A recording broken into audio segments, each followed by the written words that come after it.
By the Grace of the Gods has been one of the most intriguing concepts fall 2020 anime has to offer. And the reason I found it so intriguing is Isekai series are known to rehash and reuse the exact same premise and more or less the same story template for its entire run. But when I read about a story where a businessman ends up getting killed, he gets reincarnated into a 8-year-old child's body, it starts raising some red flags, I'm not gonna lie. But then when I read about the people who've read the source material and they're saying it's this wholesome adventure where rather than reincarnate into this magical world, you're gonna save the world, kind of typical cliche plotline.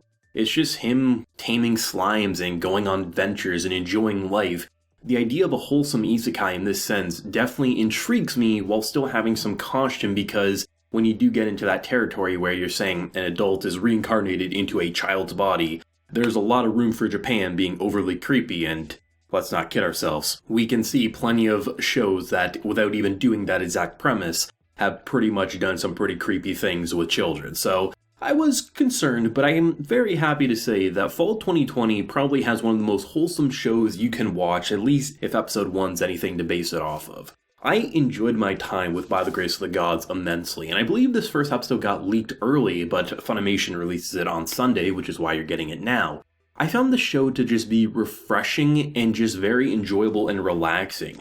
There's something about the idea of isekais that even when they are cliche, I do get sucked in. I'm not gonna say like, oh, just because they're typical and they pretty much rehash and reuse the same ideas 10 times over. I do watch many of them, and honestly, even if you have the most cliche of setups, if you execute it properly, you can turn it into something amazing. And this show, to me, it just, from the minute it started to the minute it ended, it did feel different. I didn't find myself comparing it to any isekai that I've seen, and I've seen my fair share. I think if anything, that's probably the biggest compliment I can give it. While the second biggest is it didn't feel creepy in the slightest. The idea of an adult reincarnating as a child who then is in this magical world and obviously is going to have children friends, and then probably there's going to be adult kind of overseers because he is 8 years old or 11 years old, right? He starts 8 and then I think he's 11 right now. There's plenty of room for, like, people taking him in and caring for him and then also growing up with childhood friends. While there definitely is questions I have about where they could potentially go with romance if they do introduce it, because based on the end of the episode, we do see that some of the soldiers that Ryoma saves in this episode, they come back with maybe a family that's going to take him in, and there's a younger child who looks to be about the same age as his physical body is. So I'm curious if they are going to go that route and if they can incorporate it in a wholesome way, or if we are going to kind of have those red flags. But based on all the reviews that I've seen of this show, I didn't read in too much because I wanted to go in this as blind as possible. It does seem that this is supposed to be the wholesome isekai that people are so glad is finally getting an anime, because rather than doing the save the world type kind of cliche plotline, what you're getting is literally someone enjoying life because his original life sucks so bad. And I actually have to give major props to the overall premise of why a mythical being is saying, hey, you know what, we're going to reincarnate you into a magical world where you can use magic, your stats are ridiculously high. Obviously, you can't master any abilities, but everything about you can give anyone a kick to the ass and no one's going to question it. It's very interesting how they actually were able to pretty much through and through make this feel refreshing, as if it's not a copy and paste from what we've seen before. What I love about it is when he does get killed, we get a very brief explanation of how shitty his life was. Abusive parents, like he had a very shitty childhood. His adult life is literally no sleep, no days off, literally overworking himself. He's not even shocked he ended up dead. And then you have God and a couple of other mythical beings saying, hey, yeah, you're dead. And he's not even shocked. He's just apologizing for speaking out of line. He's a very polite gentleman. And then he's saying, hey, you know what? Earth has a lot of magic. Our world is running low on magic. So what we're going to do is we're going to send you from your world all the way to our world, which will then create a bridge where we can harvest humanity's magic because you guys aren't using it. In return, if you sign this contract, you'd promise not to tell anyone. What we'll do is we'll let you live a life in a body that we've made, and the body just so happens to be a child. And I actually found it really interesting how they're able to tie in the idea of an adult man reincarnating as an 8-year-old boy and not starting him off back as an adult again, and be able to do it in a way that I actually want to root for it.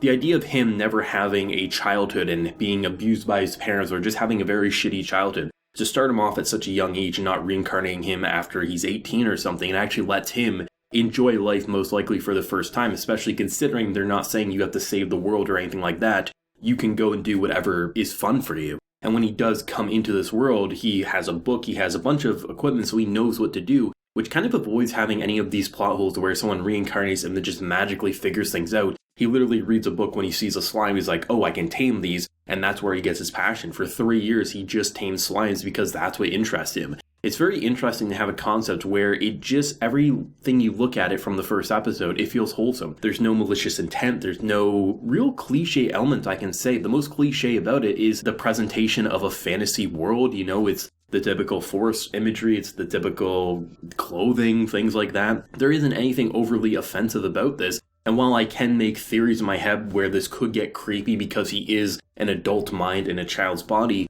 based on the actual adult version that we've seen of him in this episode, we got a decent amount with the whole God talk. He doesn't seem like a bad person. He seems like someone who was actually abused from childhood all the way up to his adult life and just wants to be a good person at the end of the day. And as long as you make your main character feel as wholesome as the visual imagery, I don't think there's any real room for him to go into creepy territory, which has me really excited. Isekais are always about just saving the world, doing these impossible things, the overpowered character. And while you did make him overpowered in a sense, the adults all around him are just shocked. The fact that he can give them medicine and not ask for anything in return because he can make it, right? There's something about this kid that intrigues them and they want to take him in most likely to protect him, but then probably also use his skills for the kingdom's good or something like that. There's a lot of possibilities for this show to just actually have some interesting plot lines while it's not end of the world and things like that, and you probably will get involved into some conflict from here and there. At the end of the day, it feels like this is about this person for the first time in his life growing up in an environment where he can enjoy life. And because you have an interesting isekai setting where, even if you have the most generic of isekai anime, they are intriguing premises, the world itself is interesting and there's room to explore that in wholesome ways, adventurous ways, dramatic ways. And because of the situation that we just put this kid in, honestly, the sky's the limit, and I think we're going to be in for one of the more refreshing anime fall season has to deliver. Is this going to be the biggest show for the anime season? I don't think so. I know the source material is pretty popular and has a pretty solid cult following, it seems like, but I feel like because it isn't this overly dramatic end-of-the-world story, it's not going to garnish the same viewership, the same response. That's something that, even if it's not as good as this, if it has an end-of-the-world plotline with overpowered characters and waifus galore, that's going to get more popular than this. That's just my prediction. This could end up being the most popular anime of the season. I doubt it, but you know where I'm coming from. But I definitely want to continue reviewing this. This is something that just feels, it's refreshing. It's a good way to, end the weekend. You're just watching by the grace of the gods. You're having fun. You're relaxing, and you're seeing some interesting stories. And honestly, the narrative for this main character, I think, honestly has a lot of possibilities. And I'd go as far to say it has more possibilities for character development and emotional growth than a lot of these shows that put them at the end of the world, where this kid is literally just taming slimes and maybe growing up in a real family environment for the first time in his life. Really enjoy it. The presentation is cute and adorable. Love the color palette. It's very soft and bright. And the voice actors, I actually have to give major props to our main character's voice actor. Really got across that innocent but also mature feel all wrapped up into one. I honestly think this is going to be one of the more refreshing shows fall season has to offer. But of course, as always, let me know your thoughts and feelings down below. Did you love it? Did you hate it? Your favorite moment? And are you going to be keeping up with this as I am? If you enjoyed the video, of course, if you'd like to show your support and hit that subscribe button if you have been new around here. So until next time, everyone, please take care and have a good one.